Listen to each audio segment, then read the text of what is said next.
All right, Dave, so you mentioned that your dad taught you how to Clarke. So what sort of age were you then? Because in those days, certain times were different. You'd be allowed to learn the tools of your father's trade when you were still a nipper, wouldn't you? Well, yeah, but he didn't have pictures until much later, but I started off in betting shops in the credit office at 17 when I left school for Peter Jollife, marking the board, putting the shows up and the results. And it wasn't long before I was settling bets, left alone to sort of look after the credit operation on a Monday, quiet day, and then managing betting shops. Now, you say the credit operation, that's another thing really that would only probably apply to the real high rollers these days. I mean, I used to have credit accounts, they would give them to anybody. Yeah. So, I mean, what would, how many people would ring up and you would say, oh, I'm very sorry, Mr. Curley, you can only have £2.50 each way? In those days, we didn't limit people. I don't remember limiting anyone. You know, we'd lay £10 Super Yankees, £100 Lucky 15s.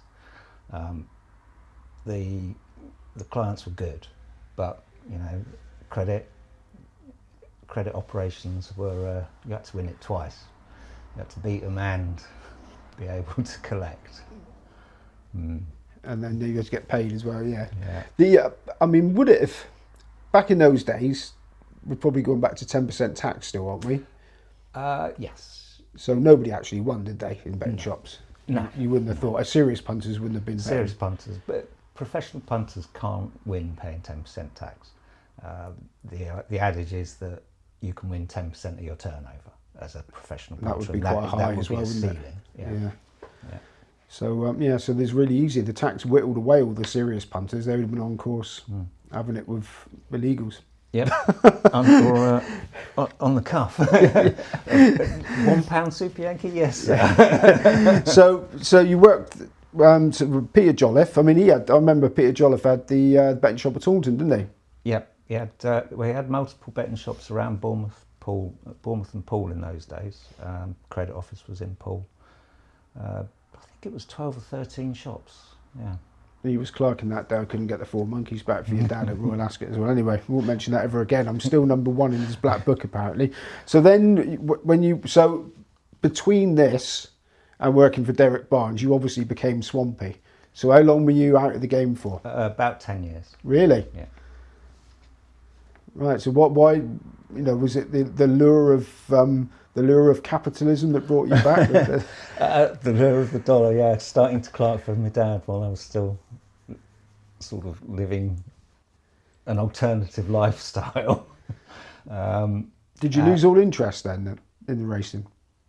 Yeah, I did. For I'd say 8 years, I was completely out of the game, and then I was sort of a single parent. I had 2 kids to bring up, and money was tight, and Dad had pitches suddenly and points, and it was like, well, yeah, okay, I'll go and work for you. And we had a few very, very nice touches. We'll talk about them in a minute, Dave. I was going to ask, what do new age travellers do in their spare time when they're on a bus for 8 years? But obviously you fathered a couple of kids, so that explains something. Yeah, you drink too much. Is that what it is? Just that bohemian lifestyle? Surviving, yeah. So right. So you came back. You still got the dreadlocks. You still got one foot in the eco warrior thing. So then you started working for Derek Barnes. Now I remember Norman vaguely. Always very smart. Derek's always, his staff always. And then they had you there. So I had to up my game a bit. The dreadlocks went, tidy jeans, a shirt and tie at Royal Ascot, things like that. Yeah. You really had to sell out, didn't you? I sold out. What about? Did you ever sort of bump into your? Well, I suppose you wouldn't have been racing, but did you ever sort of see your old oppos from the buses? And did they ever say, what's become of you, Dave, or did they all sort of eventually think that this sort of lifestyle wasn't being a hedger wasn't really the? I think a couple of them are still quite eco-warrior-ish, living an alternative lifestyle, but a few of them I'm still good friends with, and they're well and truly sucked into the capitalist lifestyle these days. They don't really count to a Sidupa. We don't open accounts. So how long did you work for Derek for? It's a traditional family business, Derek, isn't he? Yeah, a few years, 3 or 4 years, I'd say.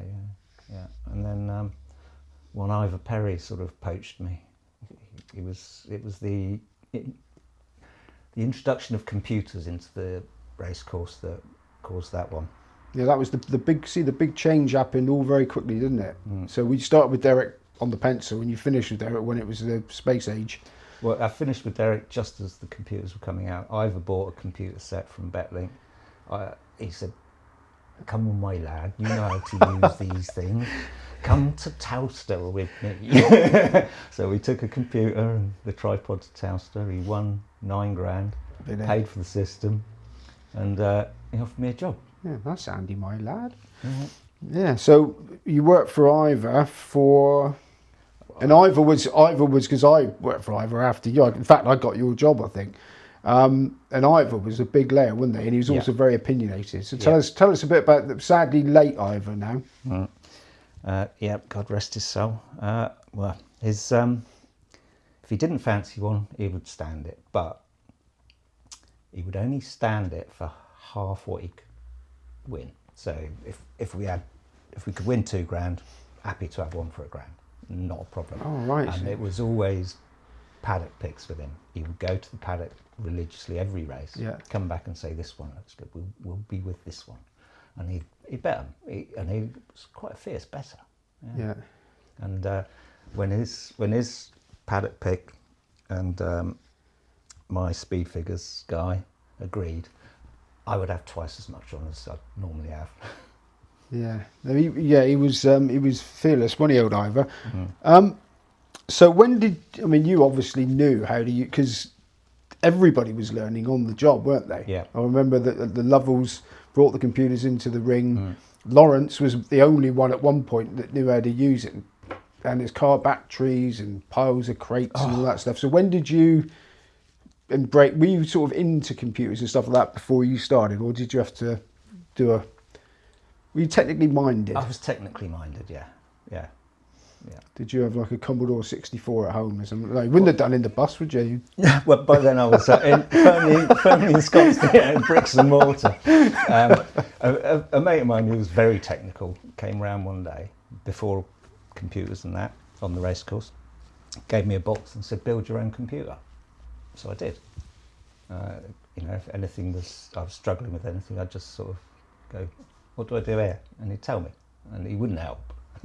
But so yeah, I built my own PC in those days of dial-up computers. Yeah. So because Ivor was a racehorse owner as well with David Ellsworth. Yeah, Ivor's flutter. Yeah, were you at Ascot for the Tory Day? I was at Ascot with Ivor. No, that was one of the last days I was with Derek. So I was there with Dave Phillips. Yeah. Derek sent me out as soon as they priced up the last race. Bet anything you can on Fujiyama. First bet I had was 1,000 to 120. The next bet 500 to 80. Oh, you done well. £100 to 12. Yeah. Leave me out, please. Nothing done. And then rush back these bets. Yep. And we went to work. Started at 9 to 4 and didn't stop until we were overs for about £2,000. So I think Ivor's was third or fourth in the Fujiyama Quest race, wasn't it? Yeah. Don't think there were many tries in that race. That's what Wendy says, yeah. But of course, that's all allegedly and hearsay and all that stuff. Pat Edry was a try. He tried. Sure. Apparently, he didn't go much on Frankie, did he? No, that's allegedly. That's allegedly as well. So you embraced computers. So that got you the job with Ivor. Yeah. You say Ivor was opinionated. He was a very good paddock judge, as is Wendy. Did you get involved with any of the... Did he sort of let you know if he was really keen on one? Did you get involved? He would always tell me when he was keen on a horse, because, he'd come back, this one's got big feet, this will handle the mud, we have to bet it. And we would. Yeah, and he'd send you off. That's all part of the fun, wasn't it? Getting the bets on. And then I did this, the first time I worked with you, just casually, was with Highrise. No, he was a character, wasn't he? He was, yeah. And I think Armaloft worked for Highrise as well. Me and Alex would drive all over the country. Yeah, no, we got to be careful what we say because we both, it was Alan he was called, Alan, but he's a nice chap. He was always very good to me. Well, Really, a few times he I worked. Great boss. Yeah. Great boss.